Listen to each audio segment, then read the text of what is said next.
स्वागत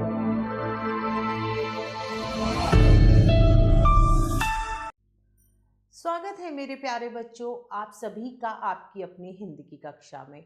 आज हम वाणी श्रृंखला द्वारा प्रकाशित पुस्तक मेरी हिंदी व्याकरण भाग 1 के पाठ 1 का अध्ययन करेंगे और हमारे पाठ का नाम है भाषा।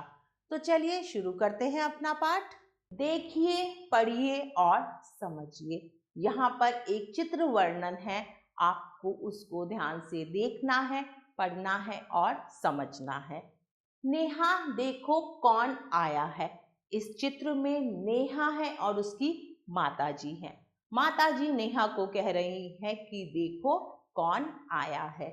माँ डाकिया आया है। नेहा ने उत्तर दिया कि माँ डाकिया आया है। वह क्या लाया है? वह नानी का पत्र लाया है। नेहा की माँ उससे पूछ रही है कि डाकिया क्या लेके आया है। तो उसका उत्तर नेहा दे रही है कि डाकिया नानी का पत्र लाया है। नानी जी ने क्या लिखा है? उन्होंने लिखा है कि वह परसों आएंगी।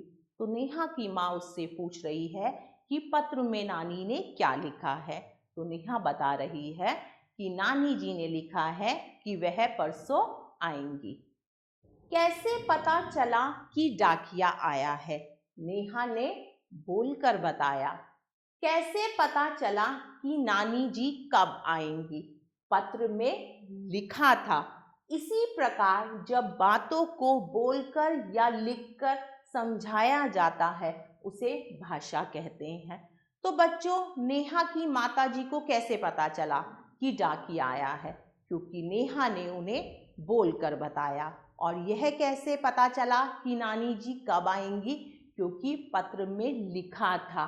तो इसका तात्पर्य ये है कि जब हम अपनी बातों को बोलकर या लिखकर दूसरों तक पहुंचाते हैं उसे हम भाषा कहते हैं। भाषा वह साधन है जिसके द्वारा हम अपने विचार लिखकर या बोलकर दूसरों तक प्रकट करते हैं। आपको अपने मन की कोई बात अपनी माँ से कहनी है तो आप उसे या तो बोलकर कहेंगे या फिर लिखकर समझाएंगे, तो वह भाषा है।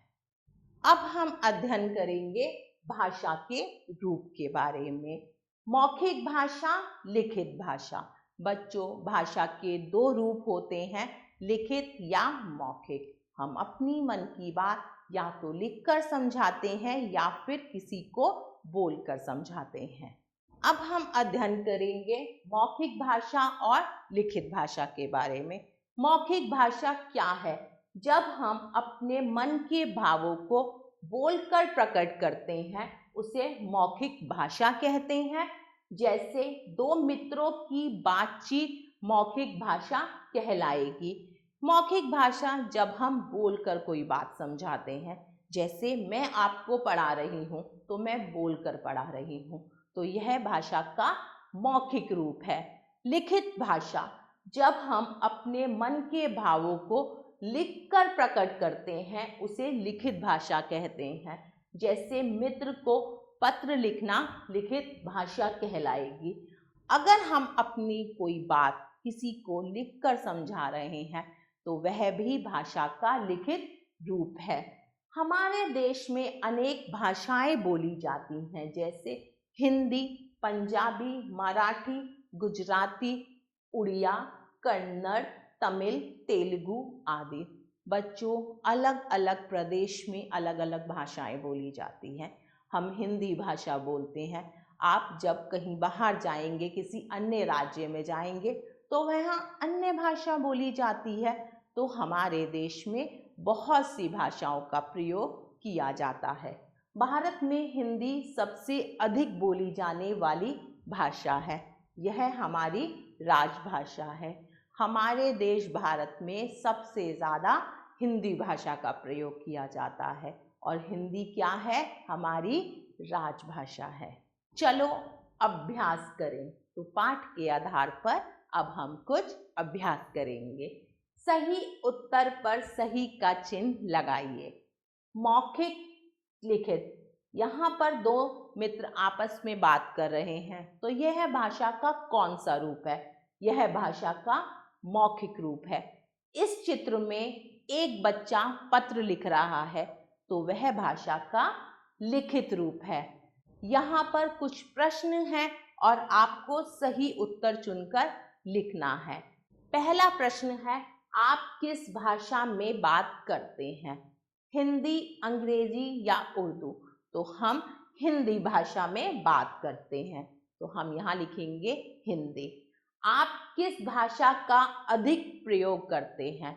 तो बताइए, आप किस भाषा का प्रयोग करते हैं सबसे अधिक, मौखिक या लिखित? हम मौखिक भाषा का सबसे अधिक प्रयोग करते हैं। आपको कौन सी भाषा सरल लगती है? सरल मतलब आसान। हिंदी, अंग्रेजी या उर्दू? हम सबको सबसे सरल भाषा लगती है हिंदी, तो हम लिखेंगे हिंदी। प्रश्न 3, किन्हीं 4 भाषाओं के नाम लिखिए। पाठ के अंतर्गत मैंने आपको भारत में बोले जाने वाली विभिन्न भाषाओं के बारे में बताया, तो बच्चों आपको उनमें से किन्हीं 4 भाषाओं के नाम लिखने हैं। इस पाठ के अंतर्गत हमने यह पढ़ा कि भाषा क्या होती है और भाषा के रूप के बारे में पढ़ा। आशा करती हूँ आपको यह पाठ बहुत अच्छा लगा होगा। हम पुनः फिर मिलेंगे एक नए पाठ के साथ। तब तक के लिए आभार।